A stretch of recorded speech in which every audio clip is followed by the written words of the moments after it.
ಎಲ್ಲ ಕೇಳಲಿ ಎಂದು ನಾನು ಹಾಡುವುದಿಲ್ಲ. ಹಾಡುವುದು ಅನಿವಾರ್ಯ ಕರ್ಮ ನನಗೆ.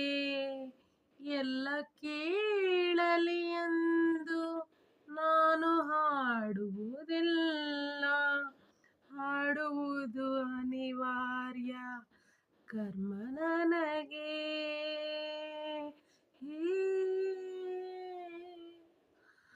ಹಾಡೋ ಹಕ್ಕಿಗೆ ಬೇಕೆ ಬಿರುದು ಸನ್ಮಾನ. ಹಾಡೋ ಹಕ್ಕಿಗೆ ಬೇಕೆ ಬಿರುದು ಸನ್ಮಾನ. ಎದೆ ತುಂಬಿ ಹಾಡಿದೆನು ಅಂದು ನಾನು. ಮನವಿಟ್ಟು ಕೇಳಿದಿರಿ ಅಲ್ಲಿ ನೀವು.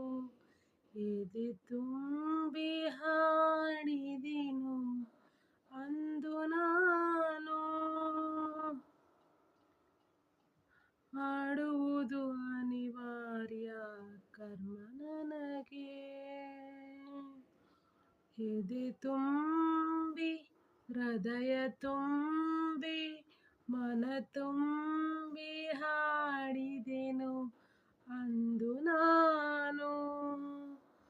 ಭಾವ ತುಂಬಿ ಆಸೆ ತುಂಬಿ ಮನ ತುಂಬಿ ಹಾಡಿದೆನು ಅಂದು ನಾನು.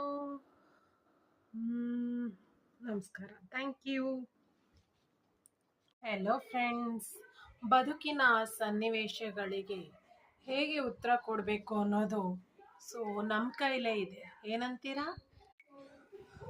ಹೀಗಾಗಿ ಬದುಕು ನಮಗೆ ಎಷ್ಟೇ ಸಮಾಧಾನಗಳು ಎಷ್ಟೇ ಕಷ್ಟಗಳು ಒಡ್ಡಿದ್ರೂ ಕೂಡ ನಾವು ಅದಕ್ಕೆ ಹೇಗೆ ಪ್ರತಿಕ್ರಿಯಿಸ್ತೀವಿ, ಹೇಗೆ ಮೆಚ್ಯೂರ್ಡಾಗಿ ಬಿಹೇವ್ ಮಾಡ್ತೀವಿ ಅನ್ನೋದೆಲ್ಲ, ಹೇಗೆ ಪ್ರೌಢಿಮೆಯಿಂದ ಅದನ್ನು ಸ್ವೀಕರಿಸಿ ಮುನ್ನುಗ್ತೀವಿ, ಸಮಾಜದಲ್ಲಿ ಹೇಗೆ ನಾವು ಪಾಲ್ಗೊಳ್ತೀವಿ, ಹೇಗೆ ಅದರಿಂದ ಹೀಲ್ ಆಗ್ತೀವಿ, ಹೇಗೆ ಅದರಿಂದ ಹೊರಗಡೆ ಬರ್ತೀವಿ ಅನ್ನೋದು ನಮ್ಮ ಮೆಚ್ಯೂರಿಟಿಗೆ ತಕ್ಕಂತೆ ಬಿಟ್ಟಿರುತ್ತೆ. ಏನಂತೀರಾ? ಒಮ್ಮೆ ಯೋಚಿಸಿ ನೋಡಿ.